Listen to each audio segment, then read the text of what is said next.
Hi, this is Frank Taylor with Nature at Your Door. This is another on-the-road episode with Nature at Your Door near Tampa, Florida, where I'm on Honeymoon Island. And apparently I am now sharing this island with some very, very aggressive mosquitoes. But today's episode is about another one of the fascinating plants that I've found here. It's so different from the Appalachian ecology, and I'm fascinated by what I find. Today's episode is about a plant or a tree called Hercules Club, also known as prickly ash, also known as the toothache tree, and apparently it really works. So stay tuned. I'll show you how to identify this tree and tell you some of its amazing properties and adaptations. Right here in your backyard, you never know what you're going to find.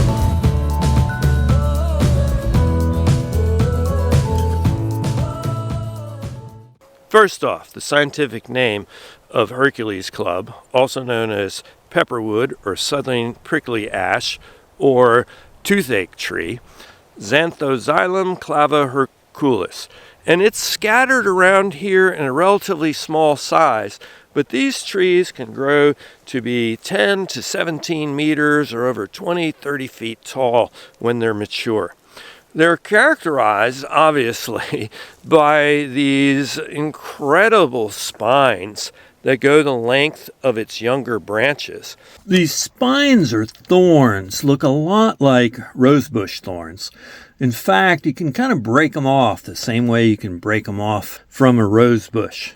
From these thorny branches, if you work yourself down towards the main stem or the trunk of the tree, you're going to see thorns that are surrounded by a pyramidal type of bark growth around them. And the thorns lower down look less like thorns on the trunks of these trees than they do like little sharp pyramids. This is where I look at the tree and say, yeah, I can see why it's called Hercules Club. And I could imagine cutting a tree like this, shaping a handle on it with the wide side of the trunk at the lower end with these thorns, and you'd have one heck of a club. So no wonder it's called Hercules Club. Now, these trees do look kind of scraggly. That's in part because I'm here in Florida in January, and these are acting here as deciduous trees or semi-deciduous, while there's other parts of the tree or other trees where you can still see some of the leaves. These trees need a lot of sun to grow. If they're in a sunny place and not competing with other plants, they'll have a nice rounded crown. But these, I think, are struggling in the sand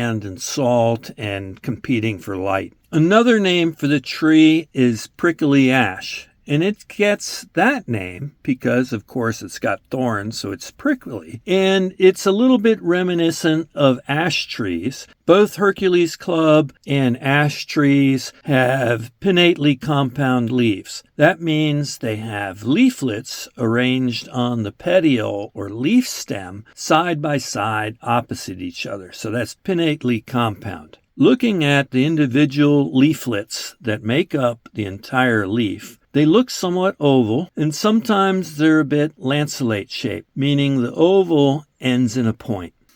The ferocity of these thorns, the shape of the thorns, and how they change into these pyramidal type thorns at the base of the trunk just absolutely fascinates me about this tree. And it's very, very distinctive. I've never seen a tree that quite looks like this. It's distributed across the southern coastline through a number of states going down the east coast and going west, but pretty much clinging to coastal environments, sometimes found a little bit further inland where their seeds are probably carried by birds. If you watch my channel and my playlists on plants, you know that I'm fascinated by the medicinal and herbal uses and the uses of these native plants by indigenous peoples. Well, using this plant, you can chew on the leaves or on the bark, pretty much any part of the plant will result in a numbness and tingling of your mouth and lips and tongue. Never swallow this stuff. And remember, I'm not a herbalist. Don't use my channel to learn about using native plants. And I just talk about what they are used for. you need to go to other channels and talk to experts and maybe even your doctor before you use any of the things in any of the plants on my channel. Anyway, so I'm on the Osprey Trail. It gets pretty good traffic, and somebody asked me, well, what are you doing? What are you looking at? And so I told him the story of this plant, and he said he wanted to try it. And I said, could I film you trying it? So here's a first-hand experience with toothache tree. You feel prickling, tingling, numbness on your tongue? Don't swallow it. Spit it out after you're done. What can you report to me?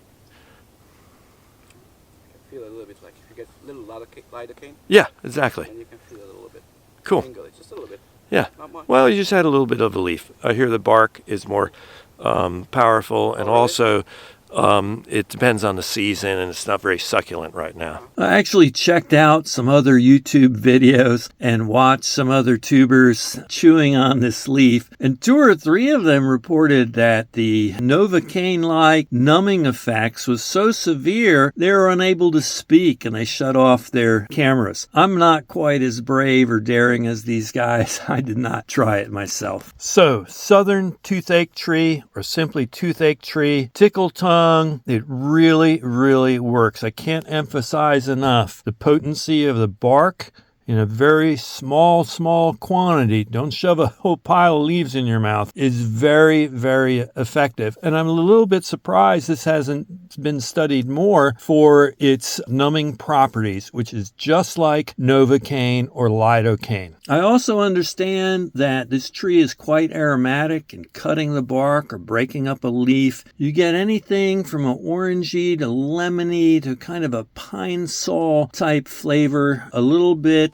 of a wintergreen taste in the mouth.